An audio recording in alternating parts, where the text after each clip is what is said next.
நம்ம மனசு எந்த அளவுக்கு இருக்குதோ அந்த அளவுக்கு நம்மளுக்கு வந்து கான்ஸ்டிபேஷன் ப்ராப்ளம் வரும். அண்ட் தென் பார்த்தீங்கன்னா பிபி வரும், டயபெட்டிக்ஸ் வரும், ஏன் கேன்சர் வரைக்கும் கூட வரும்.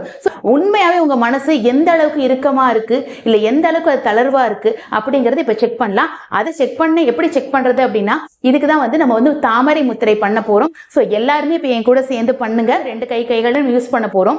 இந்த சுண்டு விரலையும் ஃபர்ஸ்ட் இணைச்சுக்க போறோம். அதுக்கப்புறம் பாத்தீங்கன்னா அப்படியே கொண்டு வந்து நம்மளோட கட்டை விரல் 2ஐயும் இப்படி இணைச்சுக்க போறோம். ஸோ இதுல என்னன்னா, நிறைய பேர் இதை பண்ணுவீங்க, ஆனா 2 இடத்துலயுமே நம்மளுக்கு வந்து வரக்கூடாது. ஸோ சில பேருக்கு பார்த்தீங்கன்னா ஹோல்ஸ் இருக்கும். அதை நான் எப்படின்றது இப்போ பார்த்துடலாம். நம்ம என்னோட கைகளை க்ளோஸில் பார்க்குறப்ப உங்களுக்கு தெரியும். அண்ட் மற்ற எல்லா விரல்களும் இந்த மாதிரி வந்து ஓப்பனில் இருக்கணும்.